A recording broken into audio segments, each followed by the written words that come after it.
Hola compañeros de viaje, bienvenidos a este nuevo episodio donde voy a estar hablando sobre los panes sin levadura, que es uno de los 7 pasos para la salvación. En este caso sería el segundo procedimiento o fórmula para encontrarnos de regreso a casa. Y es que estos 7 pasos no tratan sobre lo que debes hacer para salvarte. No va por ahí. Trata más bien de cómo Dios a través de 7 sucesos desarrolló una fórmula para rescatarte. Un procedimiento para que nosotros seamos salvos por gracia, ya que no seremos capaces de salvarnos a nosotros mismos. Dice Levítico 23:6, y a los 15 días de este mes es la fiesta solemne de los panes sin levadura. 7 días comeréis pan sin levadura. El primer punto aquí es saber que la Biblia utiliza símbolos para explicarnos los misterios de esta realidad.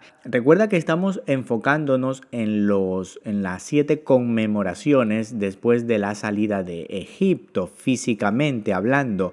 Y ahora, en este tiempo, en esta época que estamos, en los momentos más importantes de la historia de la humanidad, necesitamos salir de Egipto de manera espiritual. Y el punto importante en el anterior capítulo que vimos, Pesach, Pascua, donde descubrimos que lo más importante de todo era la obediencia y la fe, y ambas conjuntamente, ya que una no puede estar sin la otra. Fe y obras y fe, acciones y obediencia. Porque tú no puedes decir que crees o que amas a Dios y no obedecerle. Tú no puedes decir, no pasa nada, voy a ser un adúltero, no pasa nada, voy a ir a meterme todo tipo de cosas en mi sangre, cualquier medicamento que me obligue el gobierno, porque no pasa nada, porque yo creo en Dios. No funciona así, porque no estás obedeciendo los mandatos de la Biblia. Y aquí es donde entra la levadura, cuando añades elementos a algo que ya es de por sí natural. Y cuando se utiliza la liturgia en modo de metáfora, porque eso es lo que nos están enseñando en el Éxodo sobre estas fiestas de los panes sin levadura, refiere a un método de poner en práctica lo que Él espera de nosotros para efectuar el gran plan de salvación. Porque la levadura viene a ser, en efecto, un añadido extra innecesario. En otras palabras, la levadura es al pan lo que las religiones es a la espiritualidad. Es decir, nuestro espíritu libre no necesita añadidos religiosos de líderes que someten a esclavitud a sus seguidores. Egipto, por ejemplo, es esclavitud, y fuimos sacados de este yugo del faraón todos aquellos que obedecieron en la mano poderosa de Yahweh. Y no importa si eras egipcio o israelita, porque al salir de allí una gran multitud mixta se congregó en Sinaí, y todos los de corazón dispuesto fueron liberados. Pues dice la Biblia que cuando salían de Egipto, una multitud mixta se les unió al grupo de israelitas que estaba siendo liberado.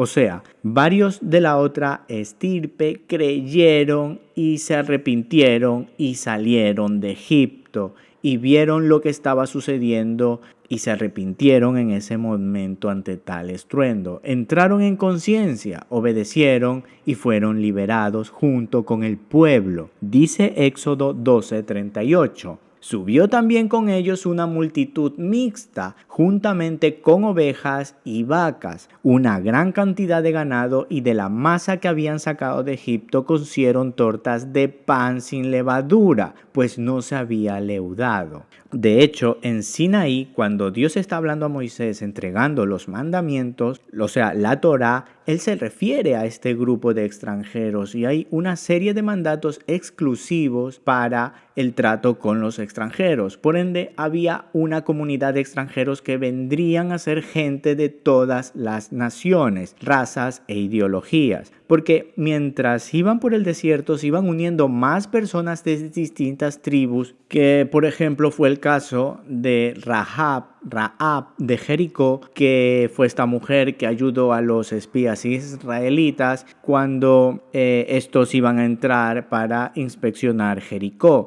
Y esta mujer de pronto se dio cuenta que había luz en este grupo de israelitas y les abrió las puertas para ayudarles y ofrecerles hospitalidad y todo lo que necesitaban. Pues esta mujer y su familia se salvó. O sea, se unió al grupo y pertenece a la multitud mixta de la que habla la Biblia. Y es que todas estas tribus lejanas a Israel oyeron lo que había sucedido en Egipto, lo cual la mano poderosa de Dios había provocado en ese lugar, y la gente creyó y los siguió y obedecieron la palabra que les estaba siendo dada en el desierto. Y es así como se manifiesta el poder de Dios, porque ya una vez fuera de Egipto era necesario arrancar desde dentro del grupo los hábitos corruptos que traíamos por costumbre de este mundo pagano. Es decir, que todo eso que sobra es la levadura.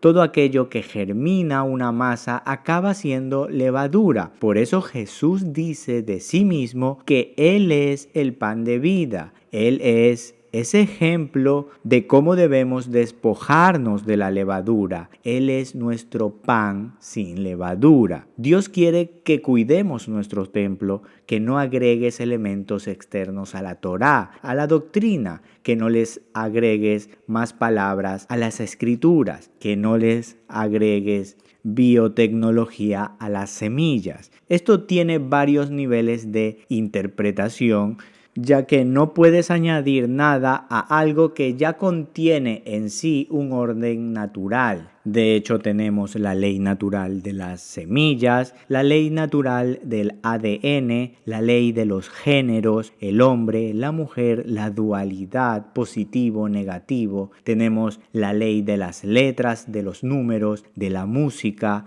la ley del sol, de la fotosíntesis, la del calendario lunar, y no puedes corromperlas ni adulterarlas porque pertenecen a ese orden natural de las cosas y a toda la entropía de este espacio, tiempo y materia, porque son así por naturaleza, y existen varios niveles de interpretación aquí. Por ejemplo, si nos trasladamos a un nivel de partículas y aplicamos este simbolismo de los panes sin levadura, podemos deducir que cualquier modificación genética es grave, es blasfemia contra el Creador. Eso mismo son los transgénicos, donde la élite ha comenzado ya desde hace bastante tiempo a alterar semillas para que éstas sean más voluminosas, más coloridas, pero con menos nutrientes, y en su mayoría causan alergias. Pues no es correcto, porque las manipulan genéticamente para que tengan una mejor estética, pero en realidad solo se trata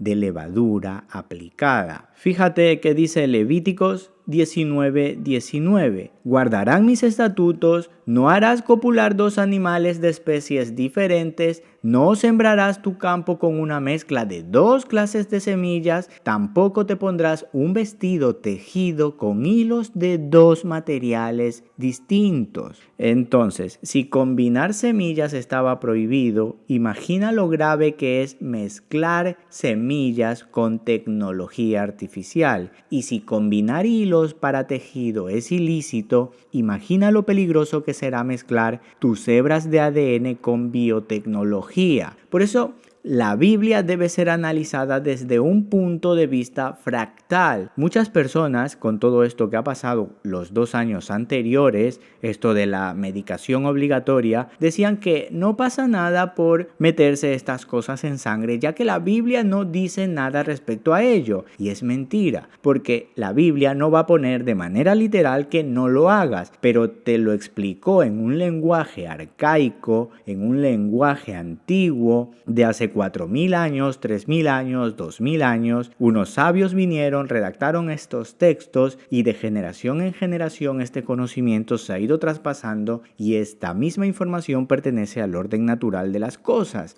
con lo cual solamente tienes que aplicar el sentido común para entender lo que dicen los pasajes. Cuando Moisés se le estaba diciendo en Levítico 19:19 que un vestido tejido con hilos de dos materiales distintos estaba prohibido, se estaba refiriendo a algo más, ya que estaba mostrándonos de manera metafórica, en sentido de partículas, la explicación de no mezclar hebras con cosas artificiales, porque es muy grave alterar el orden natural de las cosas. En el fondo, este mandato aplica en todos los niveles fractales, fuera, dentro, arriba, abajo, en lo profundo y en todos los niveles. Cuando usted lea en algún lugar de la Biblia palabras como hilo, como túnica, vara, libro, rollo, escalera, hierro, barro, polvo, simiente, templo, entre otros, debes extrapolar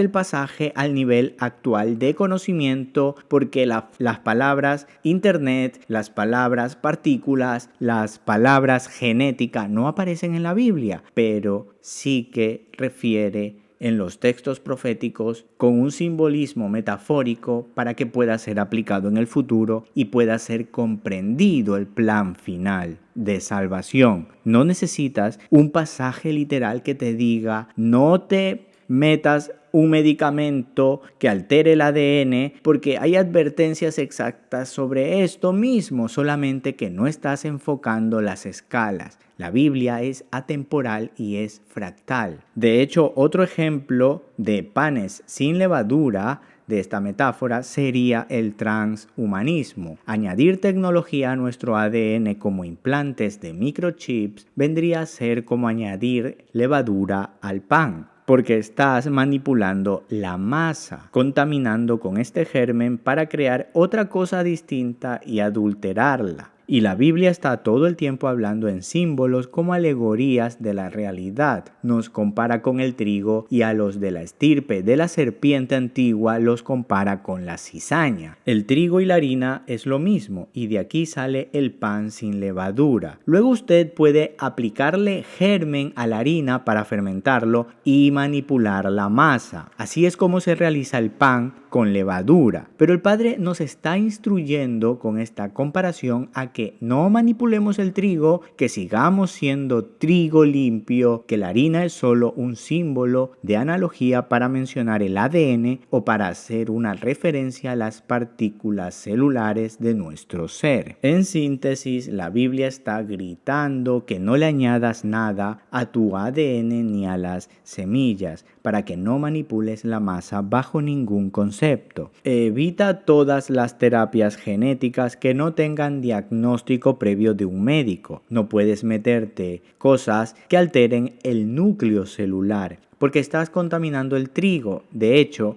esto es un paso clave para caminar hacia la salvación. No sirve decir que tienes fe y ser un desobediente. Fíjate cuán maravilloso ejemplo es este del trigo, la harina y la de los panes sin levadura, comparándolos con nuestro cuerpo templo, con nuestro ADN de partículas y a los cuales no debemos añadirles cosas externas. A fin de cuentas, la levadura es un cuerpo unicelular, es un germen, es una especie de bacteria que contamina la masa y crea esta forma adulterada del pan, y es por eso la analogía.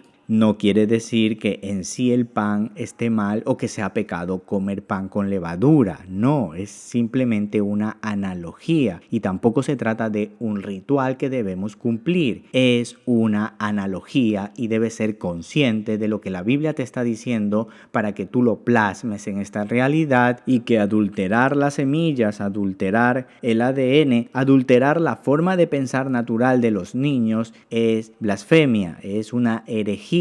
Es un camino torcido. Y eso mismo es lo que el Mesías vino a explicarnos, y también los apóstoles cuando él estaba celebrando estos panes sin levadura. Dice 1 Corintios 5:6, ¿no es buena vuestra jactancia? ¿No sabéis que un poco de levadura leuda toda la masa? Limpiaos pues de la vieja levadura para que seáis nueva masa, sin levadura como sois, porque nuestra Pascua, que es Cristo, ya fue sacrificada por nosotros. Así que celebremos celebremos la fiesta, no con la vieja levadura, ni con la levadura de malicia y de maldad, sino con panes sin levadura, de sinceridad y de verdad. Esto es lo que dice Pablo en la carta de los Corintios. Nos está instruyendo sobre una analogía sencilla de lo que significan los panes sin levadura. Menciona las falsas doctrinas que se estaban aplicando en las escrituras en esa época. De manera literal se refería a la ley escrita que los rabinos de aquel tiempo habían añadido como parte de la Torá o equiparándola con los textos sagrados. Sin embargo, eran falsas doctrinas. Entonces, el Mesías vino para reafirmar lo sucedido en Egipto. Él es nuestro Cordero Pascual, nuestro pan de vida, nuestro pan sin levadura. Un maná cuyo ejemplo es nuestro camino a seguir. Y eso era lo que intentaba plasmar estas santas convocaciones en el Éxodo, en Levítico y en todo el Antiguo Testamento. Un plan que mostraba la hoja de ruta para llegar y encontrar el camino de regreso a casa, para no solo salir de Egipto físicamente, sino también salir de Egipto espiritualmente, ya que actualmente estamos viviendo en Egipto y Sodoma, porque Egipto representa la esclavitud y Sodoma la perversión, y espiritualmente estamos viviendo en una esclavitud y una perversión psicológica social masiva que se vuelve tóxico para nuestro templo interior. Por lo tanto, yo te recomiendo que te alejes todo y cuanto más puedas del sistema religioso actual, del sistema empresarial que se ha montado en torno a las escrituras, porque las normas de hombres son las que van controlando como robots a los prosélitos que creen en estos sistemas religiosos, ya que estas normas de hombres te dicen, por ejemplo, que estas 7 conmemoraciones es algo pasado, es algo que ya está abolido. Imagínate, terrible locura la que dicen estos hombres desde algunos púlpitos. Pero más que locura, yo diría que es avaricia, porque ellos no están preocupados por la verdad, sino por el dinero. Y no agarran la Biblia desde un enfoque, desde una perspectiva amplia y holística, sino que simplemente obedecen en el orden de la escala de la pirámide del sistema empresarial al que pertenezcan. Ya que estos movimientos cristianos, si se salen un poco del guión, automáticamente el sistema les corta los grifos de entrada y de financiación a todas estas mega iglesias y les corta el suministro de audiencia